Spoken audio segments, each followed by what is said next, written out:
આજે વાત કરવી છે એવા નાસ્તાની કે જે ભારત ભ્રમણ કરતા કરતા વગર વિઝાએ વિદેશમાં પણ પહોંચી ગયો છે અને દરેકની જીવનશૈલીનો મહત્વપૂર્ણ ભાગ બની રહ્યો છે.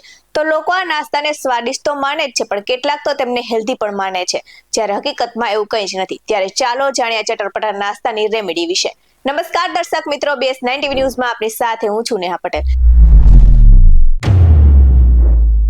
તમને શું લાગે છે, શું મમરા ખરેખર હેલ્ધી સ્નેક છે? શું એમાં કોઈ ફાયદા છે અને માત્ર મજા માટે જ ખાવા યોગ્ય છે? તો મમરાને અંગ્રેજીમાં પફ રાઈસ કહેવામાં આવે છે ને તે ચોખામાંથી બને છે ને તેને ગરમી અને ઊંચું દબાણ આપવાથી તે ફૂલે છે અને કરકરા બની જાય છે. તેમાં ફાઈબર હોય છે અને ઓછા કેલેરી વાળા હોય છે, પરંતુ જો તમે વધુ તેલ, મીઠું કે મસાલા ન ઉમેરો તો તે હેલ્ધી સ્નેક તરીકે લઈ શકાય છે. પણ જો તમે મમરાને બટર, તળેલી ચટણી કે વધુ મીઠું લગાવીને ખાવ છો તો તે હેલ્ધી રહેતા નથી. તો મમરાના હેલ્ધી સ્નેક કેમ છે? તો વાત એમ છે કે તેમાં કેલરીઝ ઓછી હોય છે, એટલે વજન નિયંત્રણ માટે મમરા સારા છે અને ફાઈબર હોવાથી પાચન ક્રિયા સુધારે છે અને લાંબા સમય સુધી ભૂખ લાગતી નથી.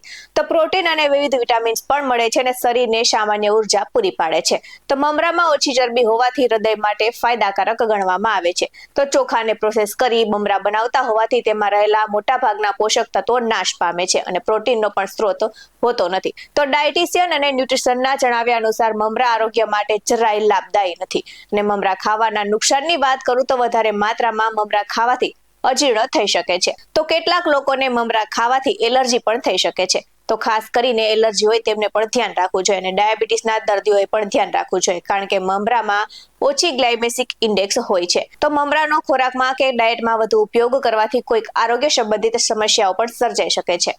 આ સાથે જ આપણે મમરાની ભેળ, ચીકી જેવી અનેક વાનગીઓ ખાય છે, પરંતુ તેમને યોગ્ય માત્રામાં ખાવી જરૂરી છે. આવા જ વધુ અહેવાલ સાથે ફરી મળતા રહીશું. તમે અમારી YouTube ચેનલને સબસ્ક્રાઇબ કરવાનું અને અમને Facebook અને Instagram પર ફોલો કરવાનું ભૂલશો નહીં. બાકી અવનવી અપડેટ્સ મેળવવા માટે આપ જોતા રહો BS9 TV ન્યૂઝ. અહીં આપવામાં આવેલી જાણકારી વિવિધ નિષ્ણાતોના જણાવ્યા પર આધારિત છે. BS9 TV ન્યૂઝ આવી કોઈ પુષ્ટિ નથી કરતું. નમસ્કાર.